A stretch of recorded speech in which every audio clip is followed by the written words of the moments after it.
এইটো আফচোচৰ কথা যে এই এনেকুৱা ধৰণৰ পৰিস্থিতি আৰু পৰিৱেশ আমাৰ মাজত আজি আহি পৰিল।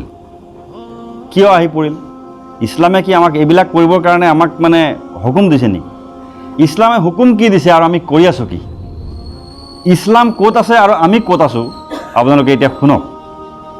ইয়াতে এটা হাদিছ আহিছে যে কোৰাণৰ আয়াতো আহিছে, কোৰাণৰ আয়াত আহিছে যে কুনতুম খাইৰা উম্মাতিন, কুনতুম খাইৰা উম্মাতিন উখৰিজাত লিন্নাস তা'মুৰুনা বিল মা'ৰুফ ওয়া তানহাউনা আনিল মুনকাৰ। কিমান গুৰুত্বপূৰ্ণ আয়াত এইটো কৈছে যে তোমালোক হৈছে শ্ৰেষ্ঠ উম্মত।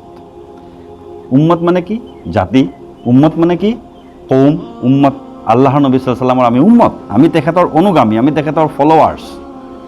আল্লাহৰ শেষ নবী হজৰত মুহাম্মদ সাল্লাল্লাহু আলাইহি ওয়াসাল্লামৰ উম্মত মানে আমি তেওঁৰ যিসকল আল্লাহৰ নবী সাল্লাল্লাহু আলাইহি ওয়াসাল্লামৰ ফলোৱাৰ্ছ আছে তেওঁলোকক উম্মত বুলি কোৱা হয়। আৰু উম্মত মানে এটা জাতি, সমস্ত জাতিটোকে যদি কোৱা হয় তে কোৱা হৈছে যে তোমালোকে শ্ৰেষ্ঠ জাতি। আমি দাবী কৰোঁ কাৰণ আমি হজৰত নবী কৰিম সাল্লাল্লাহু আলাইহি ওয়াসাল্লামক বা আল্লাহৰ যি হুকুম আছে কোৰাণ পাকক আমি ফ'ল' কৰোঁ, আমি কোৰাণ পাকৰ হুকুম মতে চলোঁ, আল্লাহৰ ওপৰত এক বুলি ইমান আনিছোঁ, হয় নহয়? আমি শিৰিক নকৰোঁ, আমি ইমানদাৰ।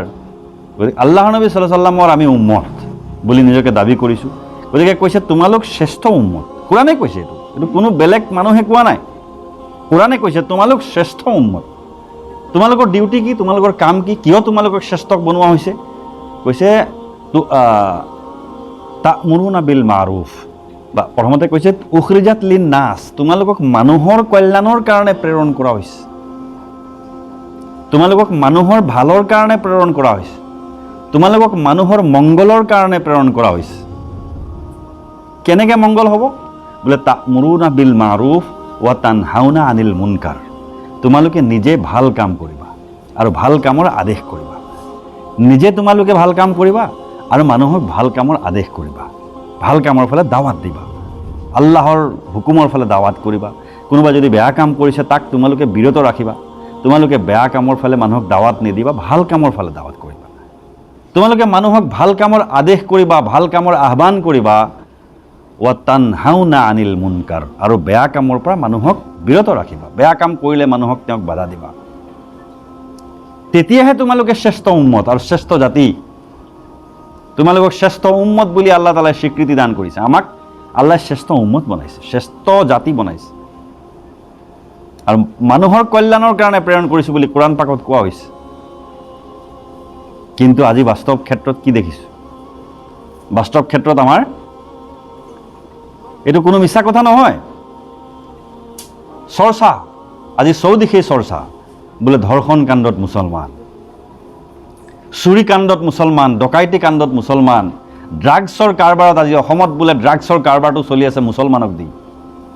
এইবিলাক হৈছে মানে যিটো চৰ্চা বৰ্তমান চলি আছে সংবাদ মাধ্যমতে য'তেই হওক। কিয় হ'ব লাগে? আজি বহুতেই কি কৰিছে, স্ক্ৰীনশ্বট দিছে, লিষ্ট দিছে যে মুছলমানে অকলে ধৰ্ষণ কৰিছে নেকি, অকল মুছলমানেই বেয়া কাম কৰিছে নেকি, হিন্দুৱে কৰা নাই নেকি, বা অন্য ধৰ্মীয়ে কৰা নাই নেকি? আৰে প্ৰশ্ন সেইটো নহয়। প্ৰশ্ন হিন্দুৱে বা অন্য ধৰ্মীয়ে কৰিছেনে নাই সেইটো প্ৰশ্ন নহয়।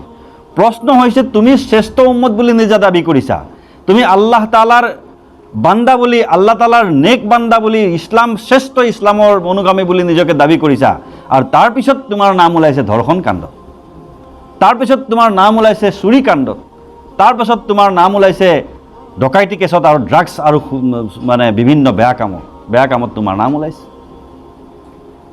এইটোৱে হৈছে প্ৰশ্ন। তুমি কিয় কৰিবা? কোনোবাই বেয়া কাম কৰিছে তাক তুমি বাধা দিব লাগে। কোৰাণে কৈছে তুমি বাধা দিয়া, কিন্তু তাৰ পৰিৱৰ্তে আমিহে চবতকৈ বেয়া কামত লিপ্ত হৈ আছোঁ বুলি আজি চৰ্চা হৈছে। কিমান দুখৰ কথা, কিমান আফচোচৰ কথা। আজি আমি যদি ৱাজ কৰোঁ, ক'ৰবাত ভাল কামৰ কথা কওঁ, মানুহক বেয়া কামৰ কথা কওঁ, মানুহে বিভিন্ন জেগাত কমেণ্ট কৰে যে তোমালোকৰ মানুহখিনিক দেখিছোঁ নহয় কেনেকুৱা, তোমালোক মানুহ এনেকুৱা তেনেকুৱা অমুক তমুক। কিয় এজন মানুহৰ কাৰণে আমি লজ্জানত হ'ব লাগে? জানো যে মেক্সিমাম মানুহ কিন্তু বেয়া কাম নকৰে, মেক্সিমাম মানুহ ভাল মানুহ আছে পৃথিৱীত, কিন্তু এজন দুজনৰ কাৰণে আজি গোটেই জাতিটো বদনাম হৈছে, গোটেই মুছলমান মানুহখিনি বদনাম হৈছে। কিয়? তেওঁলোকৰ কি ইছলামৰ প্ৰতি কোনো দায়িত্ব নাই?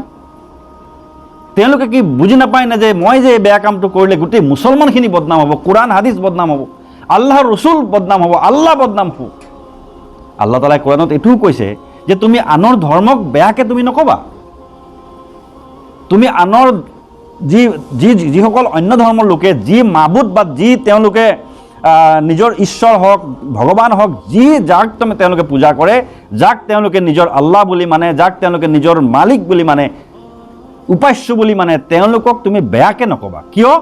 যে যদি তুমি তেওঁলোকক বেয়াকৈ কোৱা, তেতিয়া তোমাকো তেওঁলোকে তোমাৰ মাবুদক, তোমাৰ আল্লাহক তেওঁলোকে বেয়াকৈ ক'ব, গালি গালাজ কৰিব, যিটো কথা তোমাৰ কাৰণে তেওঁ গুণাগাৰ হ'ব লগা হৈছে।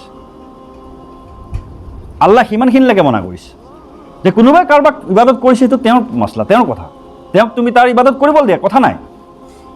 তুমি তাৰ দাৱাত পहुঁচাই দিছা, শেষ, দায়িত্ব শেষ। কিন্তু তাৰ মাবুদক বেয়াকৈ নক'বা। যদি সি কিবা এটা ইবাদত কৰি আছে, তাক সেই ধৰ্মটো লৈ, তাৰ সেই ইবাদত লৈ, পূজা পাতল লৈ বেয়াকৈ নক'বা। আল্লাহ তাআলাই সেইখিনিলৈকে কোৰাণত কৈছে, হাদিছত কৈছে, আল্লাহৰ নবী সাল্লাল্লাহু আলাইহি ওয়াসাল্লাম। কিন্তু আজি আমি কি কৰিছোঁ? এজনে আনজনৰ ধৰ্মক গালি গালাজ কৰিছোঁ। মই যেতিয়া বেলেগৰ ধৰ্মক যেতিয়া মই গালি গালাজ কৰিম, বেয়াকৈ ক'ম, তেতিয়া মোকতো বেয়াকৈ ক'বই, মোৰ ধৰ্মক বেয়াকৈ ক'বই।